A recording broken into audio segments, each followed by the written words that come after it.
Hello student, question इस तरह से if a ellipse x square upon a square plus y square upon B square where b is greater than and the parabola y square equal to 4 cuts right angle then the eccentricity of the ellipse. हम एक चीज़ जानते हैं कि दो curve दे रखे हैं। Suppose करो ये कर्व एक एक दूसरा कर्व दे रखा है। ठीक है, अगर मैं इस कर्व के कॉमन पॉइंट पे दो टेंजेंट निकालूंगा तो उनके बीच में जो एंगल होगा, ठीक है, वही एंगल की बात करूंगा। ठीक है ना। अगर राइट एंगल पे इंटरसेक्ट कर रहे होंगे तो ये एंगल कितना हो जाएगा, पाई/2। क्वेश्चन में देख लेते हैं, कट एट राइट एंगल। हाँ, क्वेश्चन में बोल रखा है कि भाई राइट एंगल पे कट कर रहे हैं। ठीक है ना। तो इस कॉन्सेप्ट का यूज़ करके इस क्वेश्चन को सोल्व करते हैं। सोल्व चालू करते हैं। सबसे पहले क्या करते हैं हम कि जो एलिप्स की इक्वेशन दे रखी है वो लिख लेते हैं। X square upon a square plus y square upon B square equal to 1। और ये जो पॉइंट है कॉमन पॉइंट, इसको मैंने बोल दिया P। इसको मैं लिख लेता हूँ x1 कोमा y1। ठीक है ना। तो यहाँ पर इसका स्लोप निकालने की कोशिश करते हैं। तो ये जाता है ट्वाइस एक्स अपॉन, डेरिवेटिव कर रहे हैं इसका, A square plus 2y upon B square. ठीक है ना।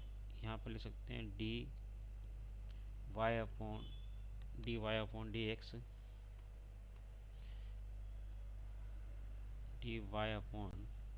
dx equal to 0। ठीक है ना। यहाँ से dy/dx निकाल लेते हैं। तो dy/dx की बात करते हैं तो ये तो उधर चल जाएगा। तो -2x अपॉन ए स्क्वायर और ये क्रॉस मल्टीप्लाई हो जाएगा बी स्क्वायर अपॉन 2y। ठीक है। अब ये किस पॉइंट पे निकाल सकते हैं अपन, ये हमको जो पॉइंट गिवन है वो x1 y1 है। तो यहाँ से हम एक काम करते हैं, ये x1 और y1 यहाँ पर पुट कर देते हैं। ठीक है ना। उसको जमा लेते हैं।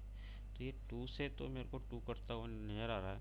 तो मेरे पास क्या दिखाई दे रहा है, -b² upon a square x1/y1। ठीक है ना। ये स्लोप निकल जाएगा m1 का। क्लियर होगी। ठीक है ना। इसके बाद आगे बढ़ते हैं। ऐसे हम इसका डेरिवेटिव निकाल लेते हैं पैराबोला का। ठीक है ना। तो पैराबोला का डेरिवेटिव क्या हो जाएगा, twice y dy upon dx equal to 4a। ठीक है। x का तो डेरिवेटिव 1 होता है, इसको कैंसिल कर देते हैं। तो हमारे पास dy अपॉन dx x1 और y1 पॉइंट पे क्या मिलेगा लिख लेते हैं। तो ये मिलेगा बेटा ट्वाइस a अपॉन y1। ठीक है ना। ये मिल गया हमको m2। अब ये दोनों किस जो इंटरसेक्ट कर रहे हैं टेंजेंट, वो किस एंगल में टेंजेंट इंटरसेक्ट कर रही है, सॉरी एंगल जो बना रही है पाई/2। यानी कि हम यहाँ लिख सकते हैं m1 m2 इक्वल टू -1। ठीक है ना। तो यहाँ से मिल गया अपन को, वैल्यू पुट कर देते हैं m1 m2 की। A square x1 y1 into twice a upon y1 equal to -1। ठीक है। अब देखो ये माइनस से तो क्या हो जाएगा, माइनस कैंसिल हो जाएगा। एक काम और करते हैं, इस ए स्क्वायर से इस ए को भी काट देते हैं। ठीक है ना। यहाँ पर क्या मिल गया मेरे को मिला बी स्क्वायर। ठीक है ना। ऊपर मिल गया अपन को एक्स, नीचे बन गया a/y1 इक्वल टू 1। अब यहाँ देखिए आप, जो y1 की जो वैल्यू है, ठीक है ना, यहाँ कर देते हैं इसको। ये इस पैराबोला को क्या कर रही है, सेटिस्फाइड कर रही है, क्योंकि कोऑर्डिनेट तो दोनों कर्व में। तो यहाँ लिख सकता हूँ मैं y1 square equal to 4ax1। ये वैल्यू मैं यहाँ पर पुट कर देता हूँ। ये स्क्वायर है y1 इंटू y1। तो ये मेरे को क्या मिल जाएगा, -b² upon a into x1 4ax1। ठीक है ना, इक्वल टू 1। देखो यहाँ पर 2 भी चल रहा है, इस 2 को भी लिख लेते हैं, ठीक है ना, ये 2 भी चल रहा है यहाँ पे। तो ये 2 से तो ये क्या कट जाएगा, 2 टाइम्स कट जाएगा, ठीक है ना। ये x1 किससे कट जाएगा, x1 से कट जाएगा।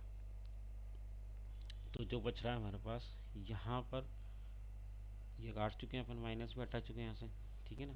तो हमको जो मिल जाएगा वो मिल जाएगा बी स्क्वायर, और यहाँ से मिल जाएगा ए स्क्वायर इक्वल टू कितना मिल जाएगा, 2 मिल जाएगा। और हम जानते हैं इसेंट्रिसिटी का formula e equal to 1 minus b square a square, ठीक है ना। अब ये वैल्यू यहाँ पर पुट कर देते हैं, 1 minus b square a square की वैल्यू अपने पास क्या मिलेगी, sorry b square a square की वैल्यू चेक करें,